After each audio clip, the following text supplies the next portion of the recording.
guys, so if you haven't seen it already, we've had our 5th child. It was a girl. Her name is Diana Lorelei Rain. I will post a link to the video of just her arrival. It's just a bunch of photos and a little clip of the kids getting to meet her for the first time.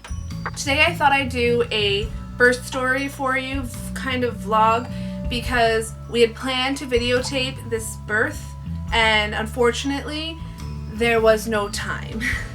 She was born on September 18th, her actual due date. I kept saying this baby ain't coming till the 25th because that's just a number I had in my mind.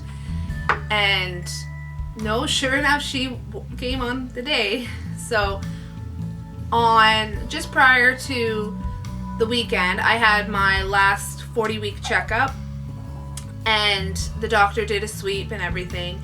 And I did have signs that the sweep was working, so we were kind of aware of that and cautious. And then Sunday morning I had a few really good contractions and I was like, I was quiet about it and I was like, oh, maybe this is it. But after about 25 minutes they just stopped. I decided after that, I was like, oh, I'll make the kids their banana muffins for school this week, and started baking. And once I got the first batch in the oven, I made myself a drink and was sitting down to enjoy my drink while the muffins were in the oven. And I said to Phil, I'm like, I don't know if I just peed or if my water broke. We were like, oh yeah, your water broke. Like, we need to go just to make sure it was my water and everything's okay and that.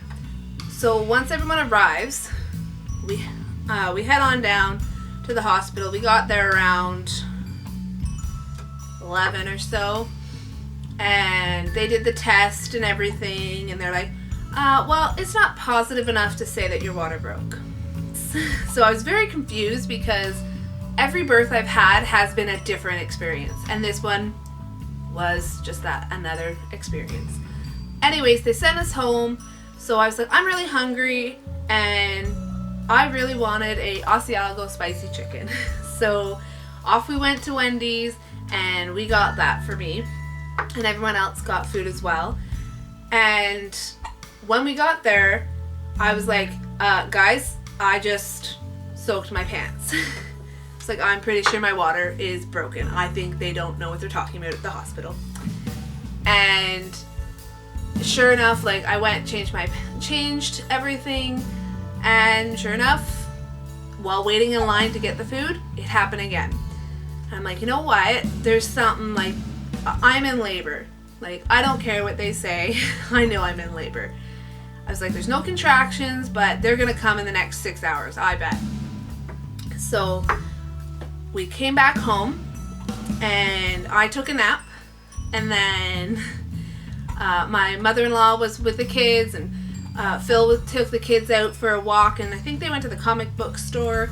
And then, if you know my family, comic book store, when they came home, or when I woke up, they were still out.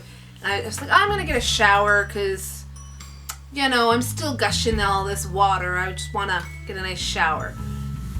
And I went and got my shower, and I laid down after. Phil came home, checked up, brought me some soda crackers because I said I wasn't really in the mood to eating. I didn't feel good. And then at about 6:05, I got my first really strong contraction. And I was like, okay, this is it. And I started timing them. Didn't say anything again to anyone. I just laid in my bed and timing them. I had 3 that were 15 minutes apart. My mom calls because she lives out of town and she wanted to know if I had started or anything, because she wanted to drive back to town to make sure she got to drive us. So she calls and I said, well, they're 15 minutes apart. I'll call you when they're about 10 minutes. Not even hanging up the phone, 5 minutes later I had a contraction. 5 minutes after that, I had another contraction. So I picked up the phone, I called her and I said, you might want to come now. They're now 5 minutes apart. My mom gets here and they started to slow down again. I'm like, oh no, maybe I'm wrong. And they're about 7-8 minutes apart. And then I'm like, if I get another one in the next 2 minutes, we're gonna go. Sure enough, another one happens. We get down to the hospital about 8:30ish, 8:45ish, somewhere around there. We get down there, and I said, okay, I'm sure my water broke, and I soaked through 3 pair of pants. I've non-stopped. They're like, okay, we'll do the test. Did the test, came back, nope, your water's not broken. It's not a positive enough of a result. And at this point, I'm looking at the monitor, and I can see that I'm having consistent contractions on the monitor. And they're 4 to 5 minutes apart. And the doctor asks me how I'm doing, checks me, says you're 3 centimeters, but this could go on for a while. At 10 after 9, they had spoke with my doctor, and they said that I'm not dilated enough to be admitted, but if we really think it's going to happen, maybe we go for a walk and come back. Phil and my mom were like, when she's at this point of feeling them, she's going to give birth. She knows it. Doctor asks me how I feel, and I said, when I feel these like this, I'm pretty sure I'm in labor. I'm going to give birth soon. And she goes, okay, well, you go for a walk and then come back. We walked downstairs. Phil had to go to the bathroom, so I walked to there. And while standing there, I honestly had this feeling of, oh my gosh. And I was like, I need to sit down. So I went and sat at the front foyer of our hospital here. And as I sat there, I didn't look at time. I was just breathing through these contractions that were getting stronger and stronger and felt like they were right on top of each other. And Phil comes out, and I remember putting my head back, and then all of a sudden I remember this feeling of my body dropping. And I don't know how to explain that, but it was just like I felt like my whole body just dropped. And Phil looks at me, I open my eyes, and he goes, are you passing out? And I open my eyes, and I said, I need to get up to the bed. And off we went to start walking up. While walking up, I was like, oh, we'll go the long way up because they said I need to walk. We made it like 10 feet, and I'm like, this was a bad idea. Go the long way. So, and it wasn't like super long, it was just another like 30 feet. We walked around these elevators and then down this long corridor. Every time I walked, at this point I'm hazy. I don't technically remember a lot of this. I'm describing to you what I've been told. So we are walking. I remember seeing the ATM machine and thinking, oh my gosh, am I going to give birth in the hall? And I remember a few people, I remember making their comments as they walk by, being like, I remember those. Oh, something's on its way. And when you're in labor and you're walking and you're trying to concentrate and breathe through a contraction, not something you want to hear. And every few steps, I could hear my mom saying, Phil, they're 2 minutes apart, Phil. And I kept refusing a wheelchair.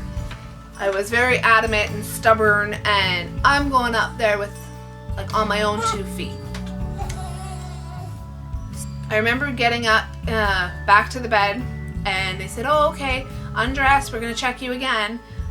They didn't even hook me up. They didn't have time to put those monitors things on me because I no sooner I was trying to get things off, and it was hard because contractions were on top of each other. I got into this little bed, and the doctor comes in, she goes, oh, you're 5 centimeters dilated, we're going to admit you. And I looked over to Phil and I said, I can't walk. And I hear him say to the doctor, she can't walk. And the doctor's like, she has to, it's right next door. And that was 10:14 they admitted me, at 10:14 at night. It took me 6 minutes to walk 10 feet. And I am not exaggerating this. My bed was right, and like the room that I was going into was literally on the other side of the wall that I was on. It took me 6 minutes to walk there. I seen the bed, I seen my nurse, I got one leg up, and I don't think I've ever jumped into a bed so fast. I got up and I yelled, pressure, pressure. My mom threw my shoes off apparently. The nurse was grabbing my arm to put my IV, like to do the blood work. And she's like, I gotta do your blood, stay still. And then I remember a fan blowing on me. And all this time I'm thinking, I told them pressure. When are they coming to break my water? Like, I know it.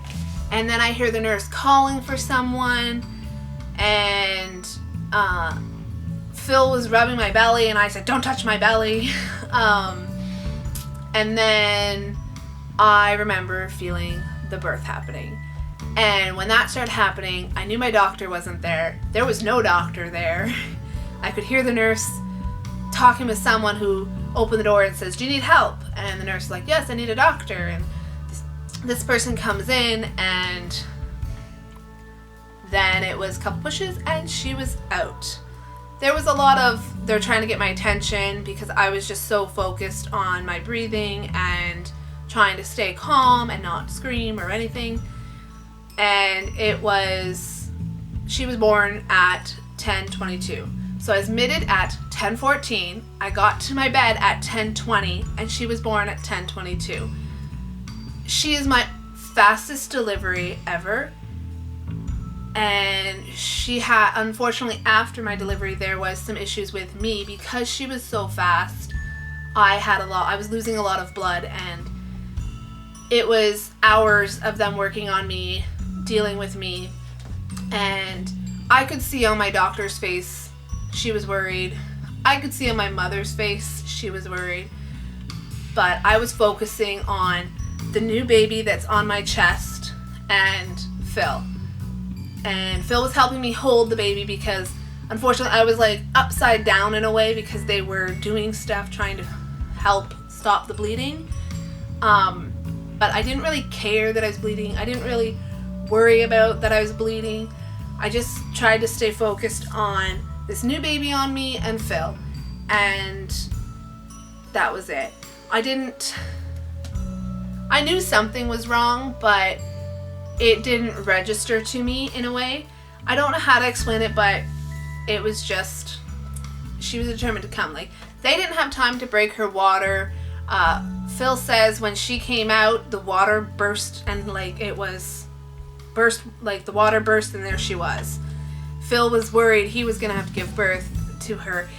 Luckily, this other doctor that walked by, opened the door, asked, she swooped on in and delivered the baby. My doctor got there probably about 10 minutes after she was born. In the end, I had my OB who was following me along my pregnancy. I had the doctor who had walked in, which I didn't catch her name, and I feel like I wish I would have, but I unfortunately didn't. She was like the resident, I'm not sure what it is, but the resident, it was her 5-year or something like that. I'm sorry, like I said, I was in my own world, didn't really focus. And then there was the other doctor who, he normally does like the high risk pregnancies, who they had called in because the other doctor couldn't make it. Like, I think overall there was 4 doctors in the room.